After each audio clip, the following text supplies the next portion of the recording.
अस्सलामुअलैकुम viewers, welcome to the Zara dishes YouTube channel. आज हम बनाएंगे कैरट्स एंड राइस की खीर, जो कि बहुत ही डिलीशियस बनती है। आपको भी यकीनन मेरी ये रेसिपी पसंद आएगी।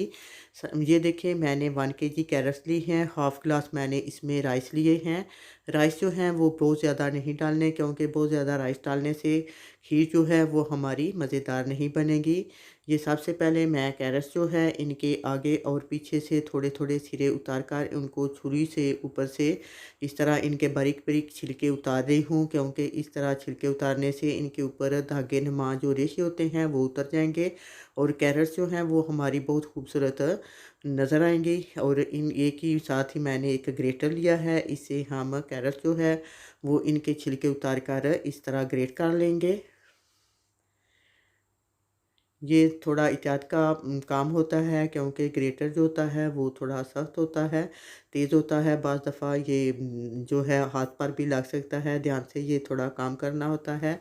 तो इसी तरह बाकी कैरेट्स जो हैं इनके भी हम इस तरह बारीक छिलके उतार कर आगे पीछे से सिरे उतार कर इसी तरह हम ग्रेट कर लेंगे।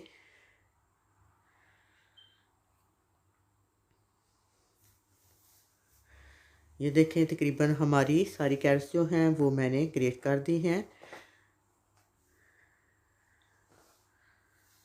ये देखें, माशाल्लाह से हमारी ये कैरेट्स बिल्कुल बारीक मैंने इनको ग्रेट कर दिया है। साथ ही राइस मैंने धो कर उसमें पानी डालकर भिगो कर रख दिए हैं, और एक चूल्हे पर राइस बॉयल करने के लिए पानी रखा है और दूसरा देगचा हम उसमें खीर बनाएंगे वो रख दिया है। चूल्हे को मैंने ऑन कर दिया है। इसमें मैं सबसे पहले 2 स्पून जो है वो घी डाल रही हूँ, क्योंकि हम इसमें कैरट्स जो हैं उनको फ्राई करेंगे। ये खीर बनाने का बहुत ही बेस्ट तरीका है। ये देखेंगे हमारा मेल्ट होना शुरू हो गया है। तो अब हम जो कैरट्स हैं ग्रेट की हुई वो उसमें डाल लेते हैं। इनको हमने डालकर 2 से 3 मिनट तक फ्राई करना है। इस तरह हमारी खीर जो है वो कैरट्स खीर बहुत ही मज़ेदार बनेगी। आपको इसका टेस्ट बहुत ही अच्छा लगेगा।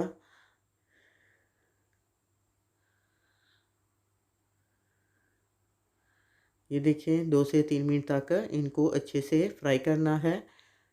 ये 2 से 3 मिनट हो गए हैं, हमारी कैरट्स अच्छे से फ्राई हो गई हैं। तो अब हम इसमें मिल्क जो है वो डाल लेते हैं। मिल्क जो है 1 kg कैरट्स थी तो 1.5 kg मैं मिल्क डालूँगी। और आपने ध्यान रखना है कि मिल्क कितना होना चाहिए कि कैरट्स जो हैं वो नीचे डूब जाएँ। ये देखें, हमारी कैरट्स बिल्कुल डूब गई हैं। तो इसमें मैं शुगर डाल रही हूँ। शुगर जो है वो मैं 1 गिलास डाल रही हूँ। आप अपने हिसाब से आपको जितना मीठा पसंद है उस हिसाब से डाल सकते हैं, या आप अगर ज़्यादा ये रेसिपी बनाना चाहते हैं तो उस हिसाब से आप शुगर डाल सकते हैं। टेस्ट करके भी कम हो तो ज़्यादा डाल सकते हैं। इसको ऊपर से मैंने कवर कर दिया है ताकि कैरट्स जो हैं वो गल जाएँ और बॉयल हो जाएँ। ये देखें, पानी हमारा बॉयल होना शुरू हो गया है। तो इसमें मैंने ये राइस पहले भिगोकर जो रखे थे वो डाल दिए हैं। इसको ऊपर से मैंने कवर किया है। सिर्फ 2 से 3 से 4 मिनट में बहुत अच्छे राइस जो हैं वो हमारे गल जाएंगे। राइस हमने सेपरेट गलाने हैं, क्योंकि उसके अंदर हम डालेंगे तो टेस्ट खीर का जो है वो बहुत अच्छा नहीं आएगा, और राइस भी बाज़ दफ़ा वो गलने में बहुत लंबे रह जाएंगे। तो क्योंकि हम राइस एंड कैरेट की खीर बना रहे हैं, जो शीर खुरमा होता है, जिस तरह आप शीर खुरमा कहते हैं उस तरह हम ये राइस एंड कैरेट्स की खीर बनाएंगे। साथ ही ये देखें, राइस हमारे बॉयल होने शुरू हो गए हैं। तो मैंने एक वो छलनी में उनका पानी उतार दिया है। ये देखें, कैरेट्स जो हैं वो भी हमारी, इसमें मैंने दूध डाला था तो ये भी बॉयल होना शुरू हो गया है। तो इसमें मैंने ये राइस भी डाल दिए हैं।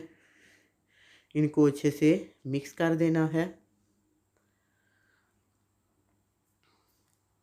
और ऊपर से कवर कर देना है 2 से 3 मिनट तक।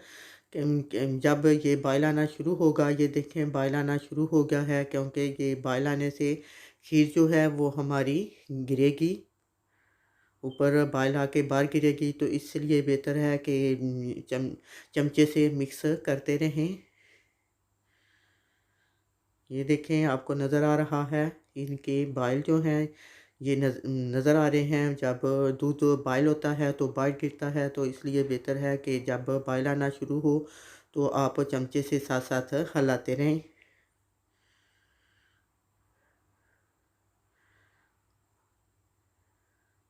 सबसे ज़्यादा टाइम इधर ही लगता है, दूध और जो है कैरट्स, इनको हमने खीर बनाने में ज़्यादा टाइम लगेगा। पहले जो है वो डिफरेंट रेसिपी थी, इधर आके हम डिफरेंट, ये ज़रा मुश्किल काम होगा। इस चमचे से साथ साथ हिलाते रहना है ताकि ये नीचे नहीं लगे, साइडों से भी उतारते रहना है।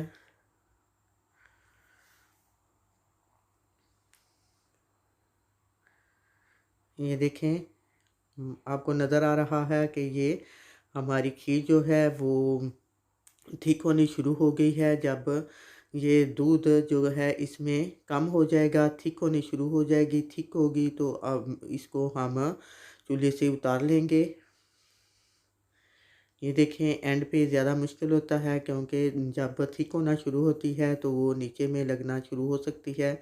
ये देखें, हमारी थिक हो गई है, चूल्हे को मैंने बंद कर दिया है। अब हम एक ट्रे में डालकर सर्व कर लेते हैं। माशाल्लाह से आपको नज़र आ रही है, इसकी लुक बहुत ही ज़बरदस्त है।